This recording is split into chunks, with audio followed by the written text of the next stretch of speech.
Hi everyone, this is Patrick with another episode of our puzzle solving videos here at Clarity Media.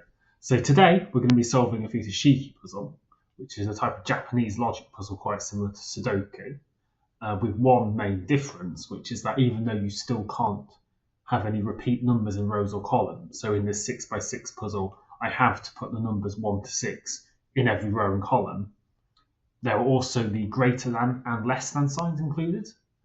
And that's the main distinction between this and Sudoku, aside from obviously the lack of compartments, the lack of sections. The difference is that this sign here, the greater than less than sign, means that whichever number is in this square has to be less than 3.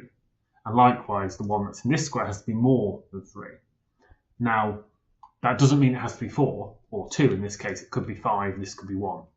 But with that in mind, that's the main difference. I'm going to jump right into solving this. The link will be in the description to our website with this puzzle exactly.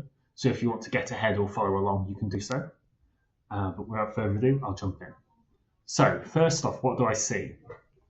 This is the obvious square to start because it has to be less than 3, but it can't be a 1 because this 1 means this row can't have a second one in it. So I can instantly say this is a 2. Having done that, what can I do? Well, I can say this has to be a 4 or 5. So I can use here on our website, you can write in small numbers as well. So I can write in 4 or 5 here.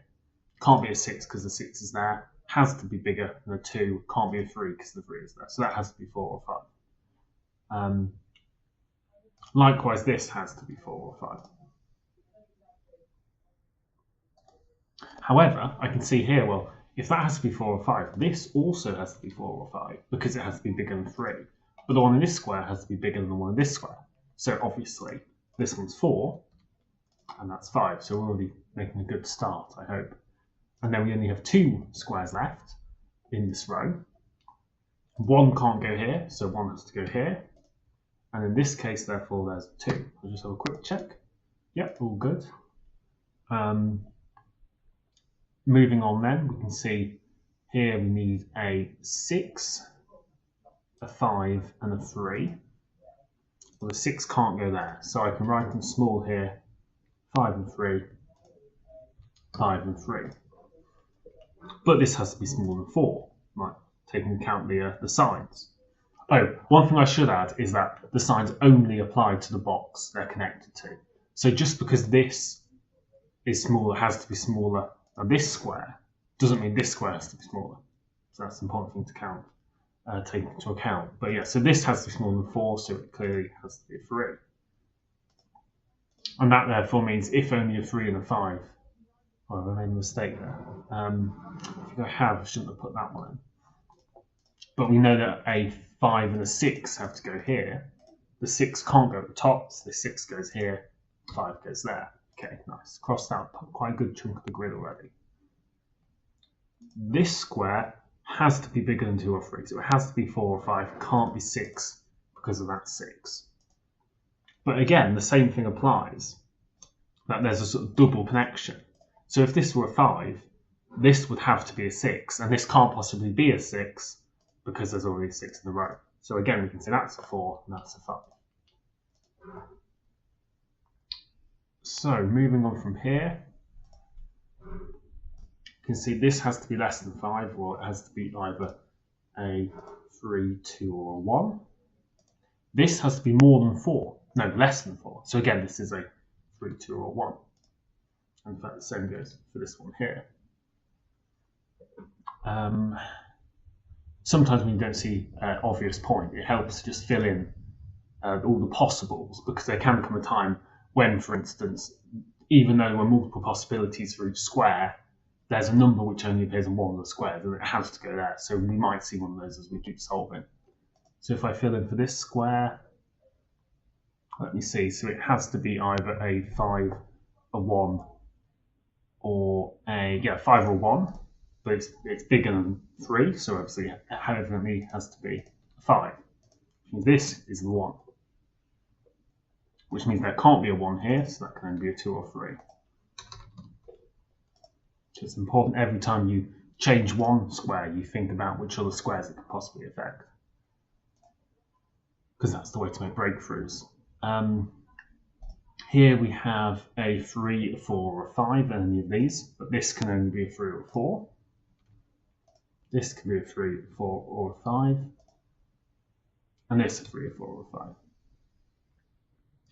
But again, this can't be a 5, because if that were a 5, that would have to be a 6, which is impossible, so this is also a 3 and a 4.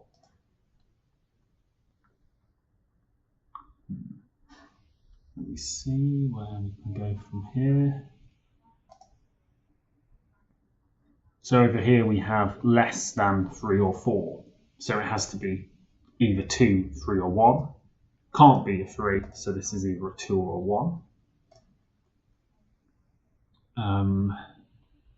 You can see this has to be, so the 6 can't go there. So the 6 can go here, can't go there, because we've seen it has to be less than a 3 or a 4. So no way a 6, so the 6 can only go in this square. Make that into a 6. We are now left with 1 or 2 in either of these squares. And at the moment I don't think we can know for certain, so I'll just write it in, pencil it in if it were on paper. And likewise moving forwards, that's a good place to go from here. Look for the less than, or greater than signs. So no 1 in any of these. So that can be a 2, 3, or a 4. Likewise a 2, 3, or 4. Here, a 2, 3. Could be a 1, but we can see it's bigger than this. So since it's bigger than that, it has to be. So this can't be a 1, which means it has to be a minimum of 2. If it were a 2, this can't be possibly a 2 either. So this has to be either a 3 or a 4. Can't be a 5 or 6.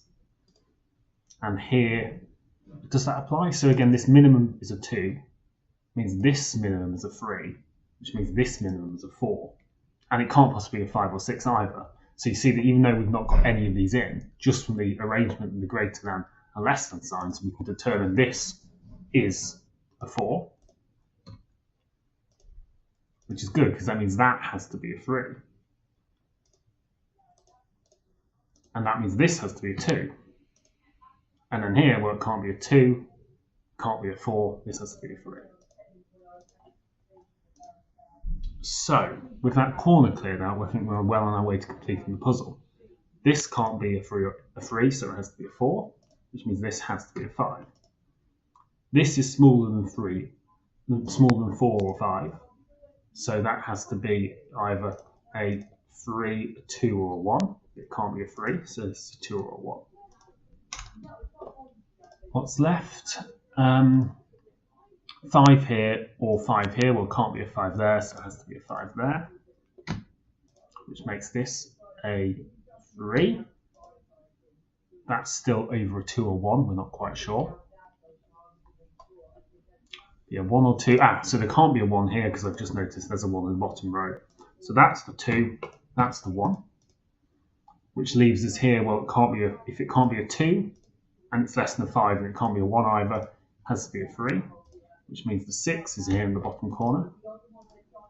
And therefore, 1, 2, 3, 1, 2, 3, well, it's not a 3, so they're both either 1 or 2.